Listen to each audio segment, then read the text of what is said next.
Hogan 24 Media ka dhigo wehelkaaga.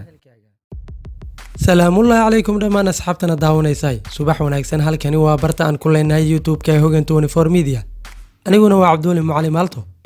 Waxaad ku soo dhawaataan wararkii ciyaaraha ugu dambeeyay iyo sidoo kale wararkii suuqa kala iibsiga kubadda cagta oo aad ku maqli doontaan qaybaha dambe ee barnaamijkeena. qodobadii kugu hayana barnaamijkeena saaka waxaa kamid ah nadiga Arsenal oo ku guuleysatay koobka Community Shield-ga iyo Aubameyang oo isku qoray taariikhda Gunners, halka Liverpool ay iska lumisay fursad ay koobka ku sii kordhisay kartay. Timo Werner oo furtay akoonkiisa goolasha Chelsea iyadoo Hakim Ziyech uu dhaawacmay xilli Blues ay barbara la gashay Brighton. Aubameyang oo ka hadlay mustaqbalkiisa Arsenal kadib markii uu Arsenal ku hogaamiyay koobka Community Shield. Lionel Messi oo iska diiday inuu tago xarunta lagu baarayo ciyaartoyda iyo tababarka kooxda labaduba muxuu yahay qorshihiisa xiga. qodobadaas iyo kuwa kale oo xiiso leh ayaan idinku hayaa barnaamijkeena saaka ee daawasho wacan. weli daawadayaal waxaad inaga daawanaysaan barta aan ku leenahay YouTube-ka ee Hogan 24 Media. kooxda kubadda cagta Arsenal ayaa ku guuleysatay koobka Community Shield-ga oo ay rigoorayaal uga qaaday kooxda Liverpool iyadoo uu tababara Mikel Arteta muddo xilli ciyaareed barkii ah ugu qaaday kooxdiisa Arsenal koobkiisii labaad. kooxaha Arsenal iyo Liverpool oo ku soo kala guuleystay labada koob ee FA Cup-ka iyo Premier League ayaa iskaga hor yimid koobka Community Shield-ga oo ay garoonka Wembley ku kulmeen. waxaana bilowga ciyaarta gool la hormartay naadiga Arsenal iyadoo uu Aubameyang daqiiqadii 12aad gool aad u qurux badan u dhaliyay kooxdiisa Arsenal. naadiga Liverpool oo ciyaarta inta badan maamulaysa ayaa daqiiqadii 73aad goolka barbaraha waxa uu dhaliyay ciyaaryahanka Minamino oo bedel ku soo galay. sida uu dhigay sharciga ciyaartan laguma darin waqti dheeraad ah markii ay 90 daqiiqo barbara hal iyo hal ku kala baxeen labada naadi, waxaana la dhigay rigoorayaal ee Arsenal guusha ku raacday 5-4. naadiga Liverpool ayaa bilowgii ciyaarta laga diiday goal offside ah oo uu dhaliyay ciyaaryahanka Van Dijk oo ka helay kubad cross ah ciyaaryahan Robinson oo laad xora soo karoosayay. kadib daqiiqadii 12aad naadiga Arsenal ayaa heshay goolka koowaad ee ciyaarta, waxaana u dhaliyay ciyaaryahanka Aubameyang oo kubad ka helay ciyaaryahanka da'da yar ee Sako. waxayna qaybtii hore ku soo dhamaatay 1-0 oo ay ku hogaaminaysay naadiga Arsenal. laakiinse qaybtii labaad ee ciyaarta ayaa noqotay mid ka duwan tii hore kadib markii uu tababaray Jurgen Klopp isbedel ku sameeyay safkiisa, waxaanu saaray Milner iyo Williams isaga oo keenay Minamino iyo Naby Keita. daqiiqadii 73aad ciyaaryahanka Minamino ayaa Liverpool u dhaliyay goolka barbaraha oo naqaska ka fujiyay naadiga Liverpool, waxaana kubadda si fiican uga soo shaqeeyay ciyaaryahanka Mohamed Salah oo xirada ganaaxa Arsenal horteeda ay iskugu dhiibteen kahor inta aan weeraryahanka reer Japan shabaqa taabsiinin goolka. dhamaadkii ciyaarta ayaa Arsenal heshay fursad weyn oo ay gool ku dhali karaysay, balse waa iska khasaarisay. ciyaarta ayaa la dhigay rigoorayaal kadib markii ay dhamaadeen 90 daqiiqo ee caadiga ahaa, waxaana Liverpool goolka lugtiisa ku khasaariyay daayarka Raheem Brewster iyadoo Arsenal ay wada dhaliyeen dhammaantood rigoorayaashii. sidaasna waxaa koobka ku qaaday naadiga Arsenal oo guushan iyo midii hore ee FA Cup-kaba uga mahad celinaysa weeraryahanka reer Gabon ee Emerick Aubameyang oo isku qoray taariikhda naadiga Arsenal. sidaasna naadiga Liverpool waxaa ku dhaaftay fursad kale oo ay ku badsan kartay koobabkeeda. dhinaca kale weeraryahankii hore ee RB Leipzig ayaa hoggaanka u dhiibay Chelsea ciyaarta markii ay socotay 4 daqiiqo iyadoo uu Hakim Ziyech uu qayb ka soo qaatay dhismaha goolkan. laakiin naadiga Brighton ayaa ciyaarta barbaraysay waqtigii dhimashada kadib markii uu gool rigooraha u saxeexay ciyaaryahanka Pascal Gross. balse ciyaartan waxaa bedel lagu saaray ciyaaryahanka Chelsea ee Hakim Ziyech kaasoo lagu bedelay Conor Gallagher.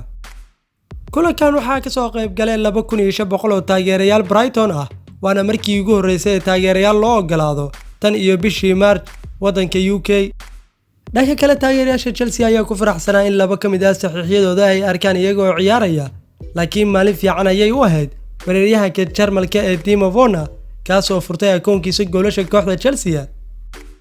labada kooxood ayaa mar kale isku arki doona garoonka Amex Stadium 2 isbuuc kadib, markaasoo ay ciyaarayaan kulankooda ugu horeeya ee xilli ciyaareedka cusub ee Premier League.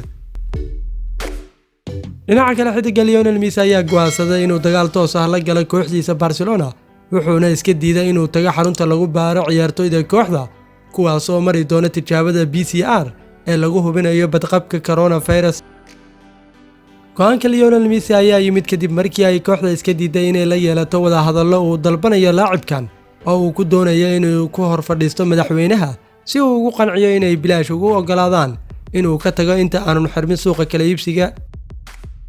sida ay sheegtay idaacadda raagwen ciyaartoyda Barcelona oo laga baarayo coronavirus maanta oo Axad ah ka hor inta aan bilaabin tababarka ay isugu diyaarinayaan xilli ciyaareedka dambe oo kaliya 2 isbuuc ay ka harsan tahay bilaabashadiisa, ayaa waxaa iska diiday Lionel Messi oo aan ka mid noqon doonin لاعبينta Barcelona ee laga baarayo caabuqa coronavirus. tababara Ronald Koeman ayaa rajaynaya in ciyaartoydii soo dhameystiran ay maraan baaritaanka maalinta xigtana ay tababarka ugu horeeya bilaabaan tan iyo burburkii ay Bayern Munchen u geysatay wareegga 8-dhamaadka tartanka Champions League.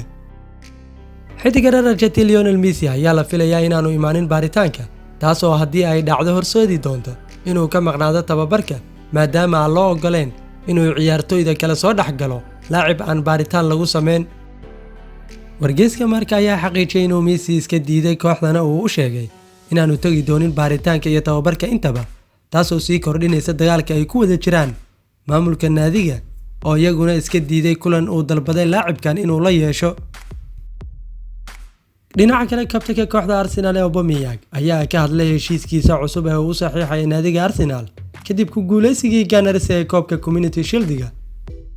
kabtanka Arsenal ee Aubameyang ayaa laaday rigooradii ugu dambeysay ee kulankii Arsenal rigoorayaasha uga qaaday tartanka Community Shield-ga naadiga Liverpool kadib ciyaar ku dhamaatay bareejo 1-1 oo uu goolka furitaanka dhaliyay. dhinaca kale halyeeyga kooxda Barcelona ahna tababaraha kooxda Al Sadd ee Xavi Hernandez ayaa magacaabay xidiga qadka dhexe ee ugu fiican kubadda cagta waqti xaadirkan. Xavi ayaa xidiga kooxda Manchester City iyo xulka qaranka Belgium ee Kevin De Bruyne u magacaabay xidiga qadka dhexe ugu fiican waqti xaadirkan. Xavi oo arrintaas ka hadlaya ayaa yiri, aniga ahaan xidiga Manchester City ee Kevin De Bruyne ayaa ah xidiga qadka dhexe ugu fiican ee kubadda cagta waqti xaadirkan.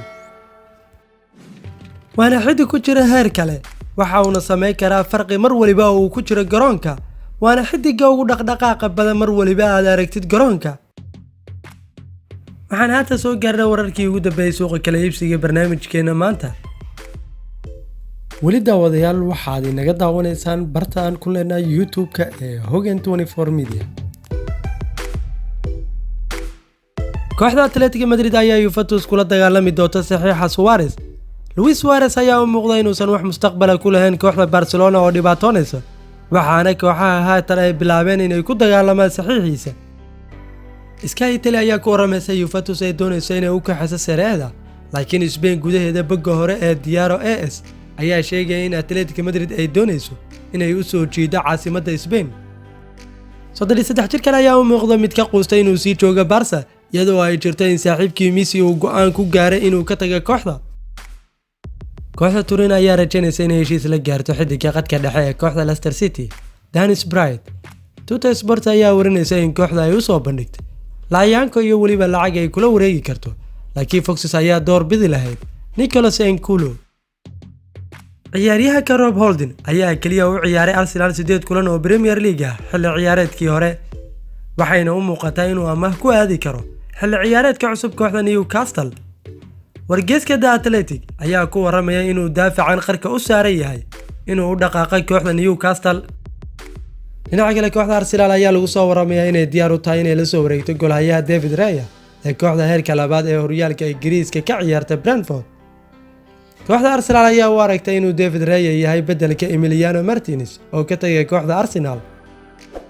Gonzalo Higuain ayaa qarka u saaran inuu ka tago kooxda Juventus ka hor xilli ciyaareedka cusub. kooxda Juventus ayaa u baahan inay xoojiso weerarkeeda marka laga soo tago wararka la xiriirinaya Luis Suarez.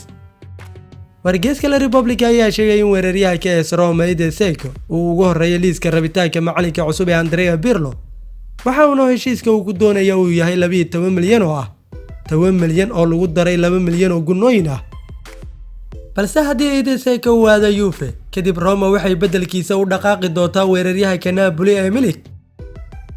goolhayaha kooxda Manchester United ee Joel Pereira ayaa qaab amaah ugu dhaqaaqi doona kooxda Huddersfield Town. 24 jirkan ayaa hal kulan oo Premier League u saftay kooxda Red Devils xilli ciyaareedkii 2016-2017. ciyaaryahanka 24 jirka ee Lucas Torreira ayaa la filayaa inuu ku biiro kooxda Fiorentina. xidigan oo horey uga soo ciyaaray kooxda Sampdoria ayaa la xiriirinayaa inuu dib ugu laabanayo waddanka Italy, iyadoo Fiorentina la sheegay inuu ku dhow yahay inuu u dhaqaaqo. ugu dambeyntii ciyaaryahanka Van de Beek ayaa laga reebay kooxda Ajax ee wajahaysa kooxda reer Jarmal ee Frankfurt, taasoo dhalisay shaki ah inuu ka tagay kooxda reer Holland. ciyaaryahanka qadka dhexe ayaa lala xiriirinayay kooxaha Manchester United iyo Barcelona xagaagan, waxaana haatan la sheegayaa in la hubay inuu dhaqaaqi doono, iyadoo wararka ka imaanaya dalka Holland ay sheegayaan in laga reebay ciyaarihii saaxiibtinimo ay la ciyaari lahaayeen Frankfurt. waxaa halkaa inoo eeg barnaamijkeenii saaka oo aan idiin soo gudbinaya anigoo ah Cabduuli Macalin Maalto. haddaba si aad u hesho barnaamijyo xiiso leh iyo wararkii ciyaaraha ugu dambeeyay, fadlan subscribe saar gabalaalkana furo si aad u noqoto qofka ugu horeeya hela barnaamijyadeena. hana hilmaamin inaad la wadaagtid asxaabtaada adigoo sheer garanaya muuqaalkan. waxaan idin leeyahay waa inoo kulanti dambe iyo barnaamij xiiso leh. fi amaanillah.